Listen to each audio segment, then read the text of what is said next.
Hello, my name is Trisha Patel and this is the video for the Unit 6 summative presentation.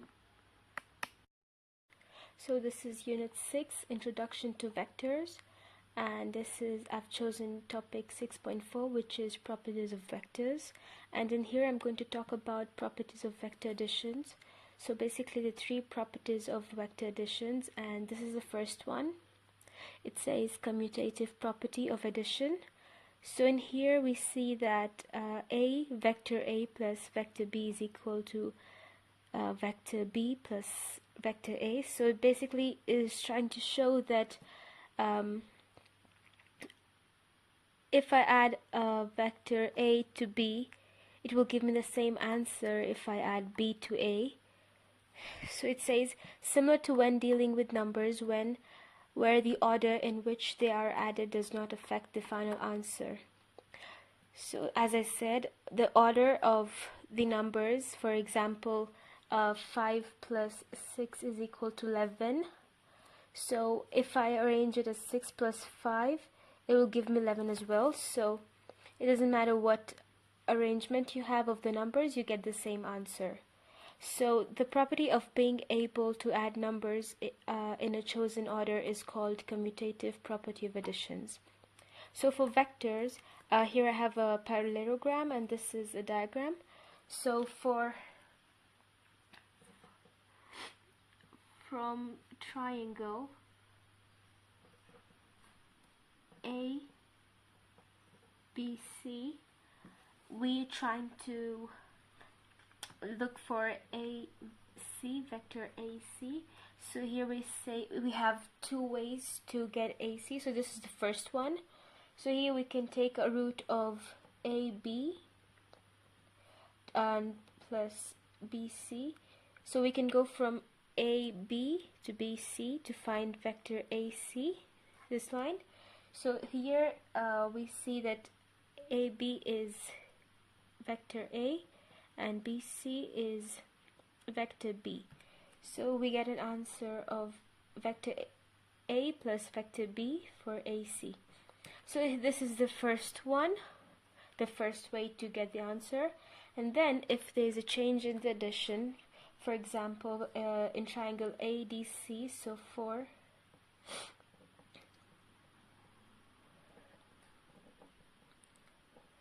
ADC we have this is what we want to find. So here we can take a different route, which is AD to DC. So we have AD plus DC. So here we see that A to D is vector B and D to C is vector A. So that would give us an answer of B, vector B plus vector A, and this is equal to AC. So this basically is trying to show that no matter what arrangement of the numbers or the vectors it is, we still get the same answer, which is A to C. So if we go from this direction, we get the same answer as the answer we get if we go from this direction. So next we're going to talk about associative property of addition. So this one is also similar to when associating with numbers. For example, if I have numbers 2 plus 3 plus 6, it can also be solved. It can be solved as 2 plus 3 plus 6, or we can also solve it as 2 plus 3 plus 6. So no matter how it's arranged, we'll get the overall answer as the same thing as we saw previously in the commutative property of additions. So in vectors, similarly for any three vectors, vector A, vector B, and vector C. So here we'll let PQ be vector A, we'll let QR be vector B, and RS be vector C. So you have a diagram where we have seen that P to Q is vector A, Q to R is vector B, and R to S is vector C. So here we're going to find PS. So I'm going to show you two ways. because we want to prove that no matter what order or what way we take, we'll get the same answer as PS. So here it's got the first way to find it is we'll take P to Q to R. So PS is equal to PQ plus QR. So here what we see, we have RS as well.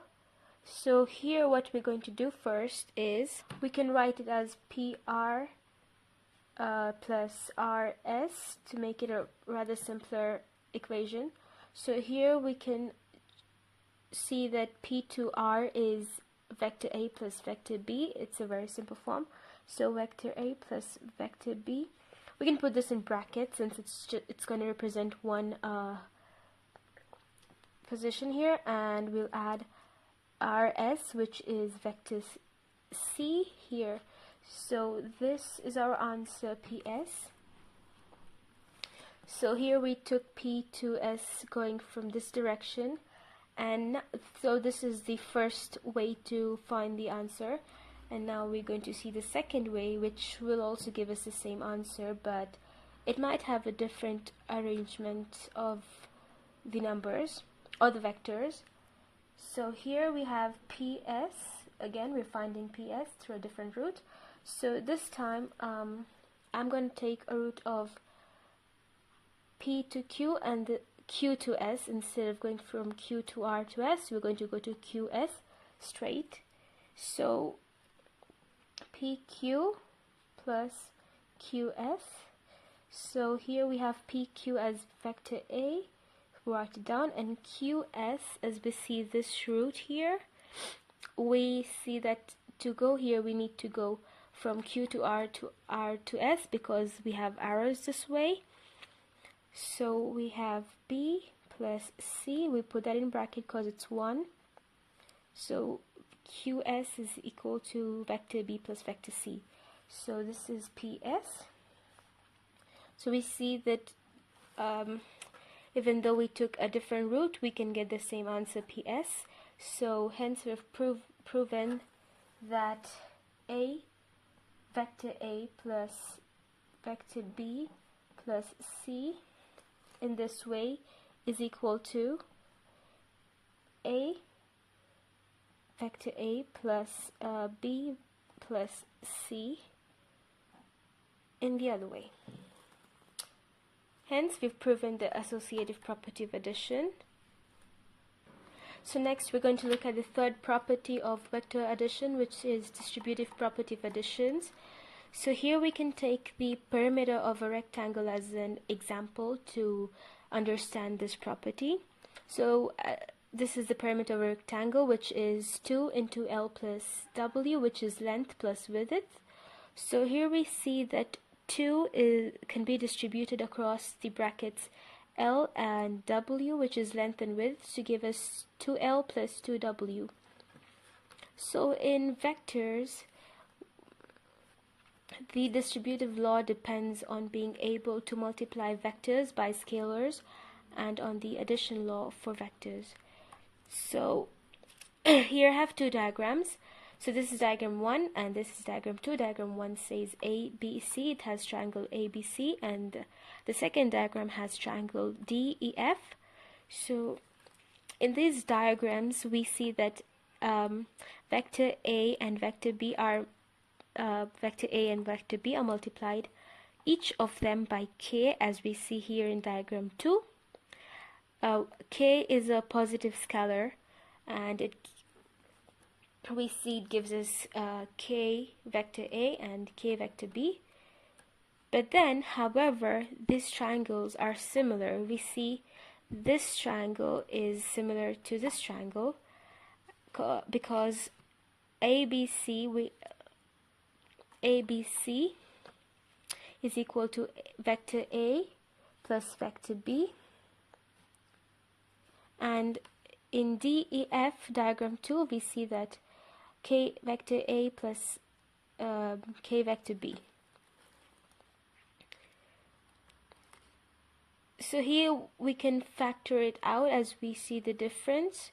So e to f will be equal to k into a plus b, which we see in diagram 1 as well. So this is showing the distributive property in vectors which is very similar to the one of perimeter of a rectangle, and it proves that the distributive law is true for vectors given that all values of k can be used.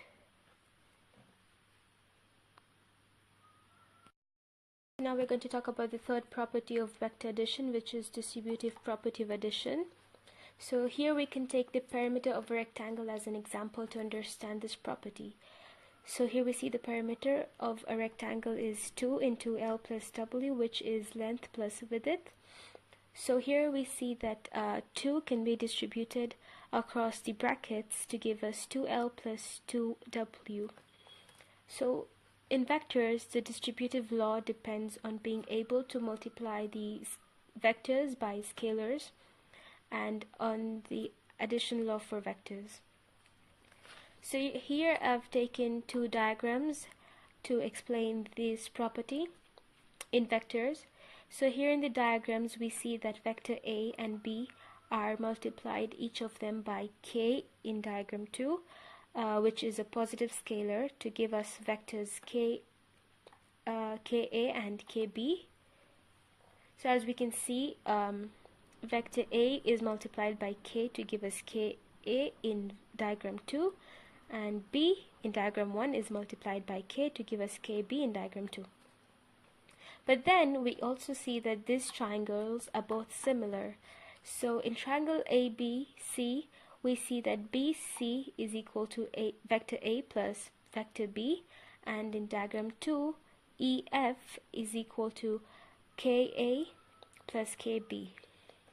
So we can see that EF is equal to KA plus KB, which is also equal to K bracket vector A plus vector B. So here we can factor it out, or we can distribute it as we saw earlier in the perimeter. So this is looks similar. So we use the same methods to factor this out, and thus we see that the distributive law is true for all values of k.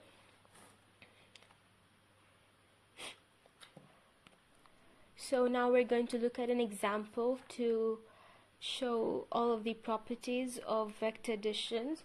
So here I have an example which is 3 into 2a plus b plus c minus bracket 3, a plus 3b minus 2c. So here we're first going to use the distributive property of vector additions. So we can see that this this equation is factored out. So first we're going to expand it. So we have 3 into 2a, which will give us 6a plus 3b plus 3c minus a, vector a, minus, because it's a minus and this is a positive, so we get a negative. So we have 3b, and this, since this is a negative and this is a negative, we get a positive. So here we have 2c.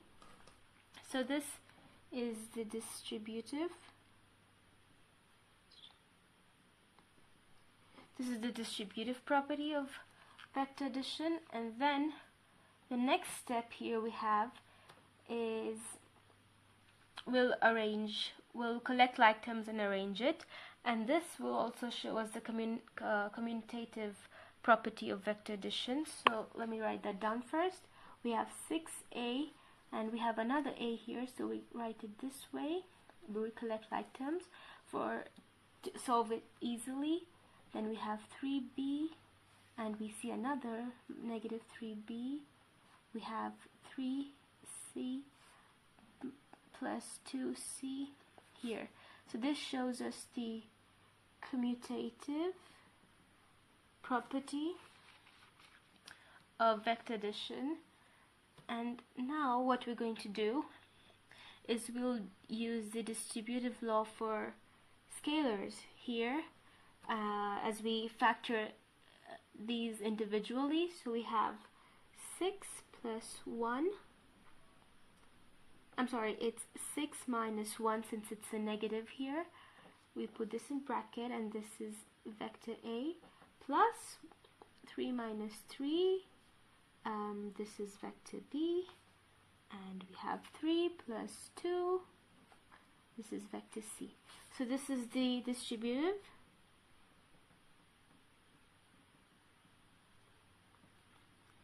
property for scalars.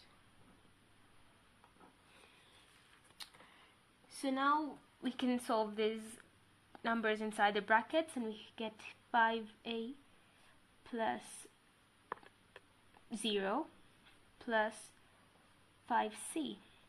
So we just tried that in a simpler way, and we remain with 5a plus 5c as our answer. So here we've seen different types of properties being used in this example to solve it. And now these are a few more vector addition laws, and also laws of scalar multiplication. So the first one is adding a 0. So it says when you add a 0 to a vector, it just remains as the vector. There is no change to it. And then secondly, the associative law for scalars. In here we see that m into n a is equal to nm, a is equal to nma. So here we it also has